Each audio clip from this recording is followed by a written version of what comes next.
සාර්ථක ට්‍රේඩර් කෙනෙක් වෙන්න ඒ හැකියාව අරගෙනම ඉපදෙන්න ඕනේ කියලා තමයි ගොඩක් අය හිතාගෙන ඉන්නේ. ඇත්තටම ගොඩක් අය තාම හිතන්නේත් එහෙමයි. ට්‍රේඩින් කියන්නේ ටැලන්ට් එකක් තියෙන අයට විතරක් කරන්න පුළුවන් දෙයක්. හැබැයි ලෝකේ ප්‍රසිද්ධ ට්‍රේඩර් කෙනෙක් ඒ මතයට සම්පූර්ණයෙන්ම චැලෙන්ජ් කරා. ඒ තමයි රිචඩ් ඩෙනිස්. මොකක්ද යාගේ කතාව? 1970 ඩෙනිස් සහ යාගේ යාළුවෙක් අතර වාදයක් ඇති වෙනවා. එක පැත්තක් කිව්වා ග්‍රේට් ට්‍රේඩර්ස් ආ බෝන් කියලා. අනෙක් පැත්තක් කිව්වා ග්‍රේට් ට්‍රේඩර්ස් ආ මේඩ්. ඉතින් ඩෙනිස් කොහොමද මේ ප්‍රශ්නේ විසඳුවේ? ඩෙනිස් පුවත්පතක දැන්වීමක් දානවා. ට්‍රේඩින් ගැන කිසිම දැනුමක් නැති සාමාන්‍ය මිනිස්සු ටිකක් මේ වැඩේට තෝරගන්නවා. සාමාන්‍ය මිනිස්සු කිව්වේ ගුරුවරු ශිෂ්‍යයෝ වගේම මුරකරු පවා මෙයා මේ වැඩේට තෝරගන්නවා. ඉතින් ඒ වගේ සාමාන්‍ය මිනිස්සු කණ්ඩායමක් අරගෙන ඩෙනිස් මොකද්ද කරන්න හිතුවේ? ඩෙනිස් මාස කිහිපයක් යාගේ ට්‍රේඩින් සිස්ටම් එක මෙයාට උගන්වනවා. ඇත්තම මාකට් එකට ඇත්තම සල්ලිත් එක්ක මේ මිනිස්සුන්ව දානවා. ලොකු රිස්ක් එකක්.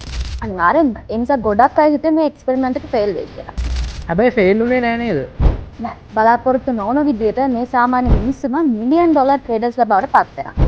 මේ කණ්ඩායම තමයි පස්සේ කාලෙකදී ටර්ටල් ට්‍රේඩර්ස්ලා කියලා ප්‍රසිද්ධ වුණේ. ඒ කියන්නේ රිචඩ් ඩෙනිස් තමන්ගේ අභියෝගයේ සාර්ථකව ජයගත්තා.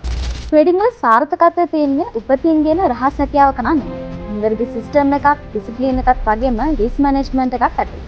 ඉතින් මේ කතාවේ ලොකුම පාඩම මොකද්ද? ඔයාලට ට්‍රේඩින් ගැන කිසිම දැනුමක් නැති කෙනෙක් වුණත් ඔයාලට හොඳ මඟ පින්වීමක් ලැබුණොත් ඔයාලට සාර්ථක ට්‍රේඩර් කෙනෙක් වෙන්න පුළුවන්.